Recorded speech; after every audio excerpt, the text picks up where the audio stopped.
ರಾಜಕಾರಣದ ಅಜಾತಶತ್ರು ಮಾಜಿ CM SM ಕೃಷ್ಣರವರು ವಿಧಿವಶರಾಗಿದ್ದಾರೆ. ಇಂದು ಅವರ ಹುಟ್ಟೂರು ಸೋಮನಹಳ್ಳಿಯಲ್ಲಿ ಅವರ ಅಂತ್ಯಕ್ರಿಯೆ ನಡೀತಾ ಇದೆ. ಈ ಒಂದು ಅಂತ್ಯಕ್ರಿಯೆ ಜಾಗಕ್ಕೆ ಮಾಜಿ ಶಾಸಕರು DC ತಮ್ಮಣ್ಣರವರು ಬಂದಿದ್ದಾರೆ. ಅವ್ರನ್ನ ಮಾತನಾಡಿಸ್ತಾ ಹೋಗ್ತೀನಿ. ಸರ್, ಬಹುಕಾಲದ ನಿಮ್ಮ ಒಡನಾಡಿಗಳು SM ಕೃಷ್ಣರವರು ಇಂದು ಹಸ್ತಂಗತರಾಗಿದ್ದಾರೆ, ಏನು ಹೇಳ್ತೀರಿ ಸರ್? ಇದೊಂದು ನಮಗೆ ಈ ಸಹಿಸಲಾರದಂಥ ಒಂದು ದುಃಖ. ಇದು 92 ವರ್ಷಗಳ ಕಾಲ ಅವರು ಜೀವಿಸಿದ್ದಾರೆ. ಮನುಷ್ಯನಿಗೆ ಎಷ್ಟು ವರ್ಷ ಆದ್ರೂ ಇನ್ನೂ ಇರಬೇಕು ಅಂತ ಅನಿಸುತ್ತೆ. ಯಾಕೆಂದರೆ ಶಿವಕುಮಾರ ಸ್ವಾಮಿಯವರು 105 ವರ್ಷಗಳ ಕಾಲ ಬದುಕಿದ್ರು, ಇನ್ನೂ ಬದುಕಿರಬೇಕಾಗಿದೆ. ಯಾಕೆಂದರೆ ಒಳ್ಳೆಯವ್ರನ್ನ ಜನ ಬಯಸೋದು ಸಹಜ. 100 ವರ್ಷನಾದರೂ ತುಂಬಬೇಕಾಗಿತ್ತಲ್ಲ ಅಂತ ನಾವು ಅಂದ್ಕೊಳ್ತೀವಿ. ಆದರೆ ವಿಧಿಯ ಮುಂದೆ ನಮ್ಮದೇನೂ ಕೂಡ ನಡೆಯೋದಿಲ್ಲ. ಅದರಿಂದ ವಿಧಿಯ ಆಟಕ್ಕೆ ಕೈ ಚೆಲ್ಲಿ ಇವತ್ತು SM ಕೃಷ್ಣ ಅವರು ನಮ್ಮಿಂದ ದೂರವಾಗಿದ್ದಾರೆ. ಆದರೆ ಆ ದುಃಖದ ನೋವು ನಮ್ಮಲ್ಲಿದೆ. ನಮ್ಮ ಇಡೀ ಮಂಡ್ಯ ಜಿಲ್ಲೆ ಜನ ಅಲ್ಲ, ಇಡೀ ರಾಜ್ಯದ ಜನರಲ್ಲಿ ಆ ದುಃಖ ಇದೆ. ಯಾಕಂದರೆ ಇಂಥ ಒಬ್ಬ ಸಜ್ಜನ ರಾಜಕಾರಣಿಯನ್ನು ಪಡೆದಂಥ ಮಂಡ್ಯ ಜಿಲ್ಲೆ ಭಾಳ ಧನ್ಯ. ಯಾಕೆಂದರೆ ಅಂಥ ಒಬ್ಬ ಸಜ್ಜನ ರಾಜಕಾರಣಿಯನ್ನು ಮುಂದಿನ ದಿವಸಗಳಲ್ಲಿ ನೋಡುವಂಥದ್ದು ಭಾಳ ಅಪರೂಪ. ನಾನು ಪ್ರಥಮ ಬಾರಿಗೆ 99ರಲ್ಲಿ ಅವ್ರ ಜೊತೆ ಶಾಸಕನಾಗಿ ಬಂದಾಗೂ ಕೂಡ ನನ್ನನ್ನು ಒಬ್ಬ ಕಿರಿಯ ಶಾಸಕ ಮೊದಲ ಬಾರಿ ಬಂದಿದ್ದಾನೆ, ಇವನಿಗೇನು ಗೊತ್ತಿದೆ ಅಂತ ಹೇಳ್ತಿರಲಿಲ್ಲ. ನನ್ನಲ್ಲಿರ್ತಕ್ಕಂಥ ಶಕ್ತಿಯನ್ನು ಗುರುತಿಸಿ ಅವರಿಗೆ ನನಗೆ ಅಪಾರವಾದಂಥ ಅವಕಾಶವನ್ನು ಕೊಟ್ಟಿದ್ದರು.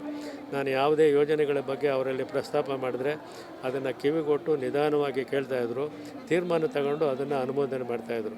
ಹೀಗೆ ವಿಕಾಸಸೌಧದಿಂದ ಇರ್ಬೋದು, ಆಮೇಲೆ ನೀರಾವರಿ ಇಲಾಖೆಯಿಂದ ಇರ್ಬೋದು, ಕಾವೇರಿ ನೀರಾವರಿ ನಿಗಮ ಇರ್ಬೋದು, ಮೈಸೂರು ಬೆಂಗಳೂರು ಹೆದ್ದಾರಿ ಇರ್ಬೋದು, ಸ್ವಚ್ಛ ಗ್ರಾಮ ಯೋಜನೆ ಇರ್ಬೋದು, ಆಮೇಲೆ ಮುಖ್ಯಮಂತ್ರಿಗಳ ಗ್ರಾಮೀಣ ರಸ್ತೆ ಅಭಿವೃದ್ಧಿ ಇರ್ಬೋದು, ಹೀಗೆ ಕುಡಿಯುವ ನೀರಿನ ಯೋಜನೆ ಮದ್ದೂರು ಪಟ್ಟಣಕ್ಕೆ ಶಿಂಷಾ ನದಿಯಿಂದ ತರಬೇಕಾದ್ರೆ ನನ್ನದೇ ಅದು ಯೋಜನೆ. ಇದು ಮಲೆ ಮಹದೇಶ್ವರನ ಬೆಟ್ಟಕ್ಕೆ ಕುಡಿಯುವ ನೀರಿನ ಯೋಜನೆ ಕೂಡ ನನ್ನದೇ ಪ್ರಸ್ತಾವನೆ ಮತ್ತು ನನ್ನದೇ ತಯಾರು ಮಾಡಿದಂಥ ಯೋಜನೆ.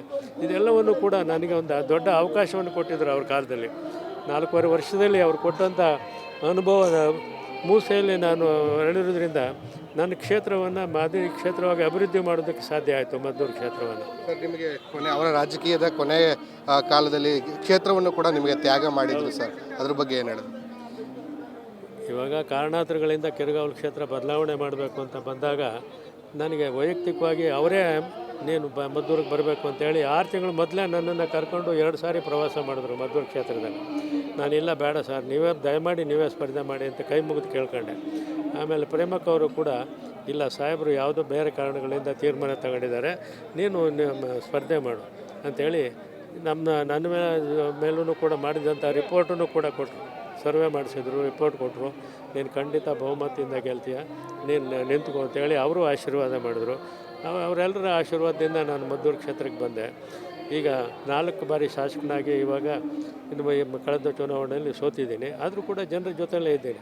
ಅದು ಒಂದು ಅವರಿಗೆ ತೃಪ್ತಿ. ತಮ್ಮಣ್ಣ ನಾನು ಬಿಟ್ಟು ಕ್ಷೇತ್ರವನ್ನು ಹಾಳು ಮಾಡಿಲ್ಲ, ಚೆನ್ನಾಗಿ ಅಭಿವೃದ್ಧಿ ಮಾಡಿದ್ದಾನೆ, ಮಾಡ್ತಾಯಿದ್ದಾನೆ ಅನ್ನೋ ಒಂದು ತೃಪ್ತಿ ಅವರಲ್ಲಿತ್ತು. ಅದನ್ನು ನಾನು ಕಂಡಿದ್ದೆ. ಹೌದು, ಯಾವಾಗಲೂ ಕೂಡ ಮಾತನಾಡ್ತಾ ಇದ್ದೆ, ಸಂಪರ್ಕದಲ್ಲಿ ಇದ್ದೇ ಇದೆ. ಕಳೆದ ವಾರ ಭೇಟಿ ಯಾವಾಗ ಮಾಡಿದ್ದು ಸರ್? ಕಳೆದ ವಾರದ ನಾನು ಹೋಗಿದ್ದೆ. ಆದರೆ ಭಾಳ ಇದರಲ್ಲಿದ್ದರು, ಅಂದರೆ ಕಂಡುಬಿಟ್ಟು ಮಾತಾಡುವಂಥ ಸ್ಥಿತಿನಲ್ಲಿರಲಿಲ್ಲ. ನಾನು ಡಾಕ್ಟರ್ ಪಕ್ಕದಲ್ಲಿದ್ದವರು, ಸರ್ ತಮ್ಮಣ್ಣವ್ರು ಬಂದಿದ್ದಾರೆ ಅಂತ 2 ಬಾರಿ ಅವ್ರ ಕಿವಿನಲ್ಲಿ ಜೋರಾಗಿ ಹೇಳಿದ್ರು. ಆವಾಗ ಕಂಡುಬಿಟ್ರು, ನನ್ನನ್ನು ನೋಡಿದ್ರು. ನಾನು ಇನ್ಫೆಕ್ಷನ್ ಆಗ್ಬೋದು, ಕೈಗೆ ಮುಟ್ಬಾರ್ದು ಅಂತೇಳಿ ನಮಸ್ಕಾರ ಮಾಡ್ಕೊಂಡು ಹಾಗೇ ನಿಂತಿದ್ದೆ, ಕೈ ಮುಟ್ಕೊಂಡು. ನನ್ನನ್ನೇ ನೋಡಿ ಕೈನಲ್ಲಿ ಸನ್ನೆ ಮಾಡಿದ್ರು, ಕೈ ಕೊಟ್ಟೆ.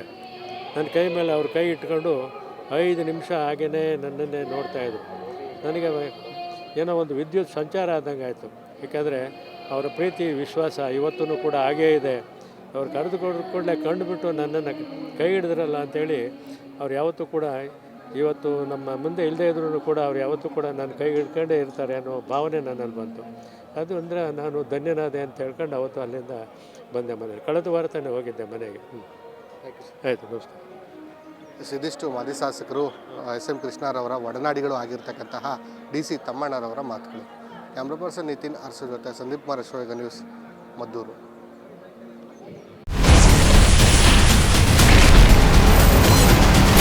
Ashwavega English News. Coming soon. Your channel, your voice, your trust.